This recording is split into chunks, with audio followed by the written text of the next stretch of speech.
Firstly, a heartfelt apology in advance. Most of you will not have heard of the individual that I'm going to introduce into your lives today. And although I'm not a betting man, I would wager that many of you will crave the invention of a time machine to return to a world where you had no idea who he was.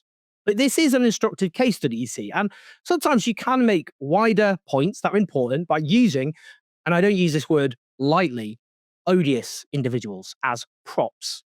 And he has also attacked you specifically. You're going to see what I mean. This individual is a genocide denier who, among other things, has literally mocked images, x rays of Palestinian children who have been shot in the head by Israeli soldiers. Now, some of you may think that must be an exaggeration. Surely no one would possibly ever do that, however extreme. It isn't an exaggeration. And yet, this is a man who regularly goes on television and radio and is treated as respectable, which tells you all you need to know about the British media. I'm talking about a man named Andrew Fox, a former British soldier who works for the Henry Jackson Society, a hardcore right-wing, neoconservative pro-war outfit. A bit of context, its executive director is Alan Mendoza, who has just defected from the Conservative Party to Nigel Farage's Reform Party. He's now their chief advisor on global affairs. One of the founders of the Henry Jackson Society, Matthew Jameson, condemned the turn he said that this organization had taken, describing it as a far-right, deeply anti-Muslim racist organization utilized as a propaganda outfit to smear other cultures, religions, and ethnic groups. In 2020, the Henry Jackson Society paid libel damages and apologized to a Muslim television station named Huda. It defamed the station because it said the channel regularly publishes content containing Islamist extremist subject matter and that it almost ubiquitously hosts well-known extremist speakers, all of which it was forced to accept was entirely wrong, false, incorrect. Here is an example of how this organization has smeared British Muslims. Now, Andrew Fox has written a frothing at the mouth post attacking me. I can handle that. It might look like, I don't know, Macaulay Culkin. But I've got thicker skin than maybe you might expect, low bar. But he's also attacking you.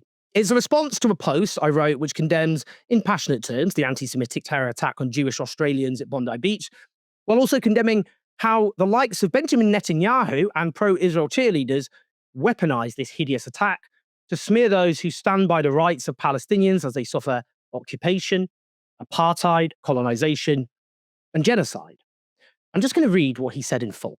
This is what he said. It's a day ending in Y, so Owen Jones has posted something mind-blowingly stupid. This wart on the genitals of society has had it pointed out to him that 2 years of ludicrous shrieking of blood libels about Israel has led directly to the murder of Jews. Rather than take a moment of quiet self-reflection and consider a revision of his stance or develop a grown-up understanding that words can have consequences, he has decided to double down. Of course, the half-wits and snakes he writes on his podcast to ruin what scraps of credibility they have, and the ocean of mouth-breathing, mono-brain-celled Corbyn enthusiasts who pay attention to him will not allow it. Audience capture is a real thing. He's made a whole recent career out of spreading anti-Semitic blood libels about genocide. He can't afford to stop now, not with his Christmas shopping to do. What weaponized the Bondi Beach anti-Semitic massacre was two anti-Semites picking up weapons and murdering Jews. What did not weaponize the Bondi Beach anti-Semitic massacre is pointing out that this was facilitated by the atmosphere created by 2 years of anti-Semitic blood libels pushed by Owen, his guests, and his audience. Blood on their hands. That's what he wrote. There's quite a lot to unpack there, and that's without consulting a psychiatrist. I'm going to ignore his childish abuse, even though tragically it happens to be the most sophisticated element of his rant, just to get one aspect out of the way. I'll discuss how he outrageously describes opposition to murdering Palestinians by the Israeli army with what he describes as anti-Semitic blood libels about genocide. What he does here, of course, as well as defaming me with no evidence as a racist, is impugn my motives. To be clear, I'm a lifelong socialist who was brought up to believe that all human life has an equal innate worth. That was impressed upon me from the earliest possible age. It was impressed upon me from a very young age that there was a moral requirement to oppose racism, including opposing the evil of anti-Semitism, not least because I grew up with Jewish family.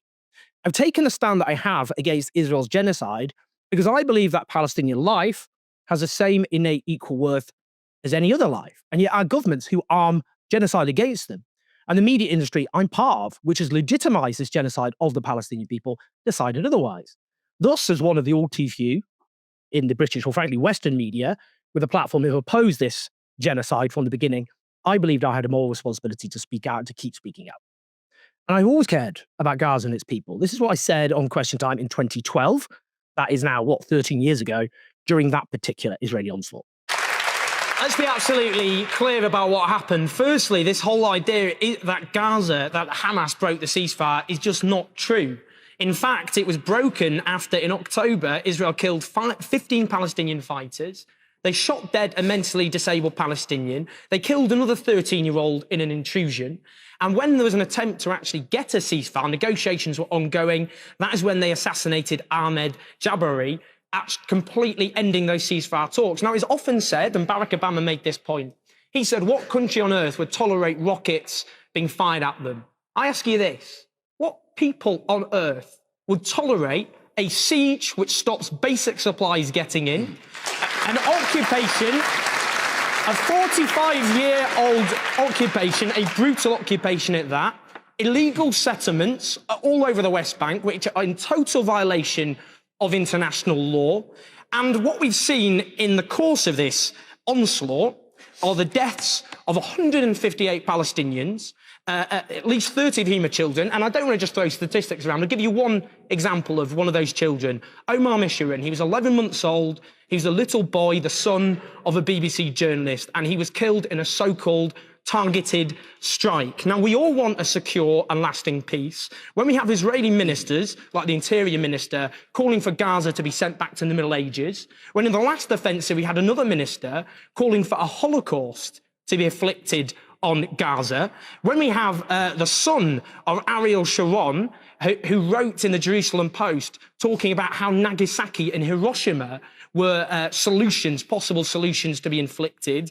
When we have those people, we won't get a secure peace. But the way we will get it for Arabs and Jews alike, to end the occupation, end the siege of Gaza, and dismantle the illegal settlements, and finally have a just settlement for the Palestinian people, ensuring peace for Arabs and Jews and the region as a whole. Now, sure, I was a lot more fresh-faced back then. What can I say? It's been a long 13 years. But you'll note, I hope, the consistency in what I say. Sounds a lot, doesn't it, like what I say now? Everything I say to you, whether you agree or disagree, comes from the heart. I only say what I actually think, sometimes to my detriment. Nobody speaks out about Palestine because they think it's good for their career, unless they are completely insane. Now, Andrew Fox says that 2 years of ludicrous shrieking of blood libels about Israel has led directly to the murder of Jews. He defines this specifically in that rant as anti-Semitic blood libels about genocide. From this, it is clear that Andrew Fox believes that if you believe that Israel is committing genocide against the Palestinian people, then you are supporting and spreading blood libels about Israel, which leaves you personally responsible for the murder of Jews. He made it clear because he said my audience as well. So presumably he means, he means you. He means anyone who just believes that Israel is committing genocide. And in stating this, Andrew Fox has, ironically enough, smeared millions of Jewish people. According to a poll of Jewish Americans commissioned by the Washington Post in October, 61% believe that Israel has committed war crimes. And crucially, around 4 in 10 believe that Israel has committed genocide. Amongst Jewish Americans under the age of 35, 50% believe that Israel has committed genocide, outnumbering those who believe it has not. A straightforward question to Andrew Fox. Do you believe that 4 in 10 Jewish Americans and 5 in 10 younger Jewish Americans are supporting and spreading anti-Semitic blood libels about Israel, which has led directly to the murder of Jews? Mr. Fox has blocked me, poor sensitive lad, so I can't ask him directly. But some of you could ask him. His Twitter handle is @Mr_Andrew_Fox. Ask him directly. Do you think the 3 million or so Jewish Americans who believe Israel has committed genocide are spreading anti-Semitic blood libels, which has led directly to the murder of Jews? Is that your opinion? Because I have the same opinion as about 4 in 10 Jewish Americans and about 5 in 10 younger Jewish Americans. And what are the consensus of genocide scholars who believe that Israel has committed genocide? You know, Andrew, people who spend their lives researching genocide, indeed the Holocaust. What about specifically the Israeli scholars of genocide who have concluded that Israel has committed genocide, like Professor Omar Bartov, born on an Israeli kibbutz in the 1950s, educated at Tel Aviv University, before receiving a PhD at Oxford University with a doctoral thesis examining Nazi indoctrination of the German army and the crimes it committed on the Eastern Front in World War II. His books include The Eastern Front, 1941 to 1945, German Troops and the Barbarization of Warfare, Hitler's Army, Soldiers, Nazis, and the War in the Third Reich, Murder in Our Midst, The Holocaust, Industrial Killing and Representation, Erased, Vanishing Traces of Jewish Galicia in Present-Day Ukraine. I could go on. He is the Dean's Professor of Holocaust and Genocide Studies at Brown University. In an essay for the New York Times entitled, "I'm a Genocide Scholar, I Know It When I See It," he wrote the following: "My inescapable conclusion has become that Israel is committing genocide against the Palestinian people. Having grown up in a Zionist home, lived the first half of my life in Israel, served in the IDF as a soldier and officer, and spent most of my career researching and writing on war crimes and the Holocaust, this was a painful conclusion to reach, and one that I resisted as long as I could. I had been teaching classes on genocide for a quarter of a century. I can recognize one when I see one. Tell me, Mr. Andrew Fox, former British paratrooper, now working for an outfit denounced by its own founders for extremism, do you accept that this is a distinguished scholar? A distinguished scholar who specializes in genocide studies and the study of the Holocaust? A direct question for people to direct at this man. One of the people, by the way, Omar Bartov, Professor Omar Bartov, I've interviewed on this channel, who Andrew Fox has viciously attacked. Do you accept that? That he is one of the most distinguished and accomplished living scholars of genocide and the Holocaust on Earth? And do you believe that he is spreading anti-Semitic blood libels about Israel, which have led to the murder of Jewish people? Yes or no? Say it about him. Say it about one of the most distinguished scholars of genocide and Holocaust on the face of the earth. Because he has explained in great detail why he believes Israel is committing genocide. So what's the difference between the position I have and the position he has? It's the same position. So are you going to say this about this man whose credentials I just explained? Let's just not stop, by the way, at Professor Omar Bartov. Here are some other Israeli scholars of genocide. I'm literally just confining myself to Israeli scholars here. Jewish Israeli scholars who have concluded Israel has committed genocide. These are Israeli Jewish scholars who dedicate their lives to studying genocide, not least the genocide that was committed against their own people. Amos Goldberg, Professor of Holocaust History at the Department of Jewish History and Contemporary Jewry at the Hebrew University of Jerusalem.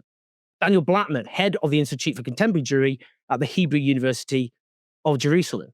Shmuel Liederman, Holocaust Studies at the University of Haifa. Raz Sigal, Associate Professor of Holocaust and Genocide Studies. Again, just a straightforward question. Does Andrew Fox believe these Israeli scholars of genocide, and specifically the Holocaust, by the way, are spreading anti-Semitic blood libels which have caused Jews to be killed? What you're saying is people who literally have spent their lives and careers examining the genocidal extermination of their own people are spreading anti-Semitic blood libels which kill their own people. Now, Mr. Fox might legitimately say, just because they're specialists in the field of genocide studies doesn't mean they're infallible. Doesn't mean they get everything right. I mean, that may well be true. I mean, just because you're an expert in something doesn't mean necessarily you are a fountain of all wisdom and truth. But how does he explain how so many Jewish Israeli scholars who spend years, decades of their lives studying genocides could arrive at a conclusion, which in his case is not just wrong, but violently, hatefully wrong? These are people who understand more than almost any other living people what led to the genocide of the Jewish people. That's what they have focused on in most of their cases. Does he not think it's maybe reasonable to conclude that if so many Jewish Israeli scholars have arrived at the conclusion that Israel is committing genocide, then there must be some pretty extreme crimes being committed? Or does he think that all of these scholars independently arrived at the same conclusion because they are what? Completely incompetent, thick, stupid, academic frauds possessed by some sort of demonic self-hatred? You see, Mr. Fox is not simply alleging a mere difference of opinion here. No. He's saying that declaring Israel as committing genocide is morally equivalent to believing that ordinary Jewish civilians accused in the Middle Ages of murdering children to use their blood in religious rituals. That's what he thinks it's the same as. That was a hateful, baseless lie. He thinks it's the same as, that's what blood libel is, by the way. Blood libel is the vile belief, the vile, hateful lie. And in centuries past, that ordinary Jewish people were murdering Christian children to use their blood in religious rituals. He thinks to accuse Israel a state of genocide is the same as that. Now, when it comes to blood libel, when it comes to the disgusting lie about Jewish people killing Christian children for their blood, that's not where you agree to disagree. You don't go, well, some have that opinion, some don't. That is a despicable lie against ordinary Jewish people, which was incitement to murderous violence. This was a lie against ordinary Jewish people, not a state armed to the teeth by the world's only superpower, where not hateful extremists in the Middle Ages who believed in all sorts of nonsense indulged and spread these lies, but actual genocide scholars have concluded that a state, not ordinary people, a state armed to the teeth by the world's only superpower has committed genocide. That's what he thinks. He thinks that's the same. Mr. Fox, is the claim you are leveling against these preeminent Israeli scholars of genocide that they are the same as people in the Middle Ages who accused ordinary Jewish people of sacrificing Christian children to use their blood in religious rituals? Just say it. Just say, you need to say it with your whole chest, you see. You see, Mr. Fox suggests that the people I'm communicating with on this channel, you guys, are an ocean of mouth-breathing, mono-brain-celled Corbyn enthusiasts. Well, we can't all have the towering intellect of Mr. Fox. But is it true? Is it true? I mean, he's saying you're basically, in his view, a bunch of delusional, stupid French fanatics. Mr. Fox, are you aware that, according to the polling, 50% of Americans believe that Israel is committing genocide, compared to 35% who don't? That works out in terms of just the adult population as 135 million Americans. Now, sadly, I cannot claim to be talking directly to all those people, but this is the position that this channel represents. It is the mainstream position of the public and the world's only superpower, and indeed Israel's key ally. Do you believe that half of Americans, drastically outnumbering those who believe otherwise, believe in a murderous anti-Semitic blood libel, Mr. Fox? And what of our fellow Brits? According to YouGov in October, just 12% said they sympathise with Israel the most, less than 3 times smaller than the number who said Palestinians at 38%. Another 17% said both equally. According to that same poll, 57% says Israel's attack on Gaza was not justified. Just 18% said it was. According to another YouGov poll, 57% of Brits support a total arms embargo in Israel, with just 18% opposed. 48% support a trade embargo, just 20% opposed. And what about the International Criminal Court arrest warrant for Benjamin Netanyahu on charges of war crimes and crimes against humanity? In June, YouGov asked, if Benjamin Netanyahu was to travel to the UK, do you think the UK should or should not enforce this arrest warrant? The British public overwhelmingly said yes. And when I say overwhelmingly, 65%, about 2/3 said yes, 16% said no. Here's the thing, Mr. Fox. Here's the thing. Opposing Israel's genocide and opposing Israel's war crimes and crimes against humanity and supporting the rights of the Palestinian people would be the right position to have, whatever public opinion had to say. If only a tiny minority of Brits held these views, I would still have the same position. Because what matters is what is right and what is wrong. But the facts are, as far as public opinion goes, this channel represents the mainstream views of people in Western countries like Britain and the United States. That should terrify you. Because it means, in time, Israel is going to lose the military, political, and diplomatic support of the West. And it also means people like you are only going to be remembered as monsters. I'm going to underscore this point. And do brace yourselves, because this is disgusting. In October 2024, the New York Times published a piece authored by Dr. Feroz Sidwa. He's a trauma and general surgeon who has served in Gaza during the genocide. The headline was 65 doctors, nurses, and paramedics, what we saw in Gaza, because it is based on the testimony of 65 US-based medics who served in Gaza. It was striking because the New York Times coverage of Israel's genocide overall has been a disgrace. Now, the piece began as follows. I worked as a trauma surgeon in Gaza from March 25th to April 8th. I volunteered in Ukraine and Haiti, and I grew up in Flint, Michigan. I've seen violence and worked in conflict zones. Of the many things that stood out about working in a hospital in Gaza, one got to me. Nearly every day I was there, I saw a new young child who had been shot in the head or the chest, virtually all of whom went on to die, 13 in total. At the time, I assumed this had to be the work of a particularly sadistic soldier located nearby. But after returning home, I met an emergency medicine physician who had worked in a different hospital in Gaza 2 months before me. I couldn't believe the number of kids I saw shot in the head, I told him. To my surprise, he responded, yeah, me too. Every single day. That's right. You see, this piece in the New York Times carried the testimonies of dozens of US-based medics who testified about the Israeli army shooting Palestinian children in the head and in the chest. And for those who think that's an accident, they just happened to all being shot in the head and the chest, which is exactly what snipers do when they're trying to kill people. Now, for example, as one anesthesiologist and critical care doctor from California testified, I saw an 18-month-old little girl with a gunshot wound to the head. Or an anesthesiologist from Ohio, I saw many children. In my experience, the gunshot wound was often to the head. Many had non-curable permanent brain damage. It was almost a daily occurrence to have children arrive at the hospital with gunshot wounds to the head. The piece also published x-rays provided by Dr. Mimi Sayed, a 44-year-old emergency medicine doctor from Olympia, Washington, showing Palestinian children with bullets in their heads. How did Mr. Fox respond? I'll tell you how he responded. He posted, seriously, brace yourself. He posted an x-ray from the New York Times piece of one of those Palestinian children with a bullet in their head. And he made a joke about it. His caption, posthumous x-ray of Sinwar just released. He's referring there to Yahya Sinwar, al-Sinwar, the former political leader of Hamas who was killed by the Israeli army.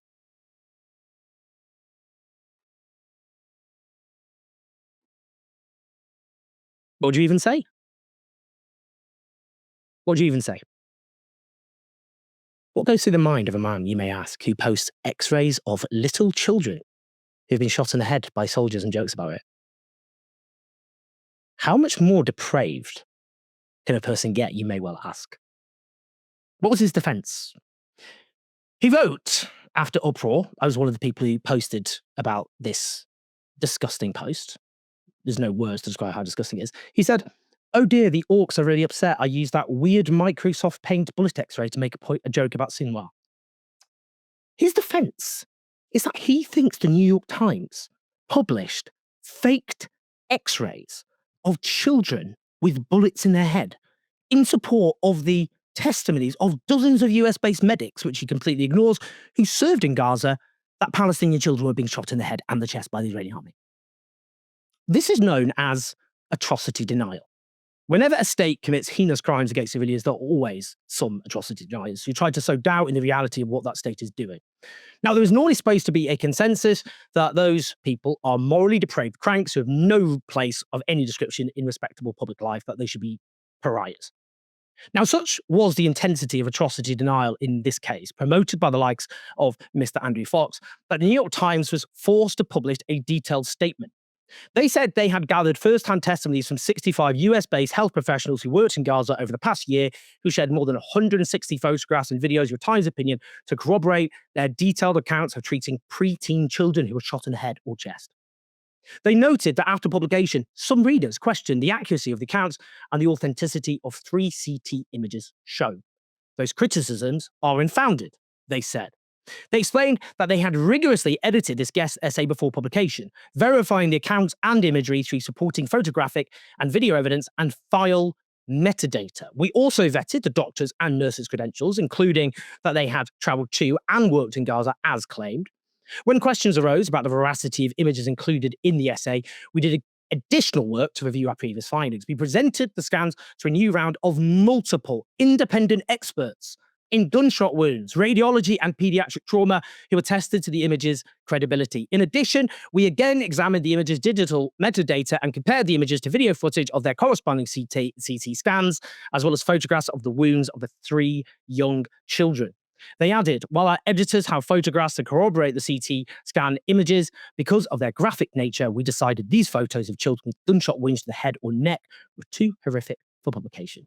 We made a similar decision for the additional 40-plus photographs and videos supplied by the doctors and nurses surveyed that depicted young children with similar gunshot wounds. Let's just digest this for a minute. What Andrew Fox has claimed, and is claiming, he's never retracted these despicable claims. If it was true, it would constitute one of the biggest scandals of modern mainstream journalism. If it were true, it would force the entire top brass of the New York Times to resign in disgrace.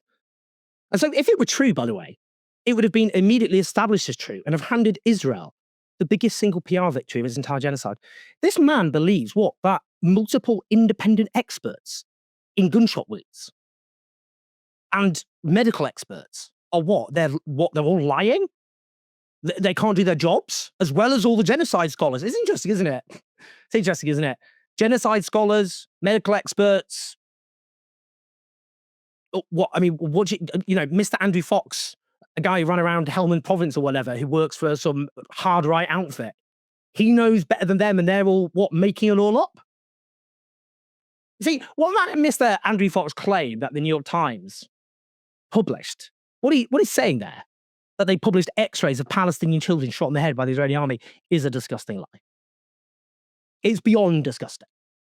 There aren't actually words to describe how disgusting it is. That claim alone in a normal functioning society should have been more than enough to terminate his career and have him driven from public life in disgrace. Instead, he repeatedly still appears as a respectable guest on TV and radio. Sky News even recently interviewed him, falsely initially claiming he was Jewish, as someone who opposed the ban on Maccabi Tel Aviv fans in Birmingham after their violent and racist conduct, presenting him as a victim of online abuse as a result, and presenting him as just some random football fan, rather than someone who works for a hard right outfit denounced by its own founders. The world is turned on its head. Now, there is much more, actually, you could say about this man and his so-called work, but I think I've said more than enough about this particular case study. Andrew Fox is a reminder that monsters do indeed walk amongst us. He has acted as an apologist for one of the most sickening crimes of our age. He has sought to falsely discredit evidence of children being shot in the head. As for his suggestion that I have incited violence against Jewish people because I believe the state of Israel has committed genocide, that is the position which reflects the consensus of genocide scholars, including Israeli genocide scholars, and a view which millions of Jewish people hold. All the way through this genocide, as those of you who watch my content know, I have gone to great lengths to emphasize the demarcation between Israel, the state, and Jewish people as a people. I have, as many regular viewers will know, interviewed all the way through this genocide so many Jewish people, including Israelis who oppose this genocide. These are amongst the half-wits and snakes he refers to, which include, by the way, of course, Israeli scholars of genocide like Professor Omar Bassas. In doing so, I've tried my very best to play my part in deflecting attempts to blame Jewish people as a whole for the hideous crimes committed against the Palestinian people by the Israeli state. And there are two different factions that has been confronting. One, anti-Semites who hate Jewish people, and two, cheerleaders of Israel who have insisted on conflating Jewish people with the state of Israel and who, like Mr. Fox, claim that attacking Israel's genocidal behavior means you're attacking Jewish people as a whole. It is people like Mr. Fox who, by refusing to respect the demarcation, what should be the sacred demarcation between Israel and Jewish people, who are, in my view, self-evidently putting Jewish people at risk because they are directly associating Jewish people with Israel's murderous conduct, and they should not do that. What I support is equal rights for all, including Jewish people and Palestinian people. Their lives have equal worth. They have equal rights to live in peace and justice and not to suffer violence. The idea that position is inciting violence is to turn the world on its head, given it is the likes of Andrew Fox who actually actively support violence, cheering on, as he does, Israel's genocidal onslaught, whatever he says to deny it, against the Palestinian people. You're a monster, Mr. Fox. Your net contribution to the world is to defend unspeakable horror. Your net contribution is very negative.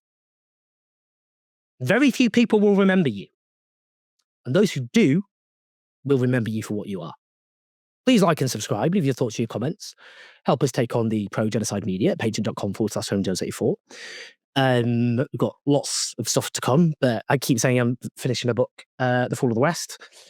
The plan is for me to finish that entirely by the end of February. I'll keep you up to date, but that's the timeline. I'm getting there. But I'll keep you updated on that, because when that's all done, we can do far more stuff here. Anyway, share the video. Lots of love. Speaking about.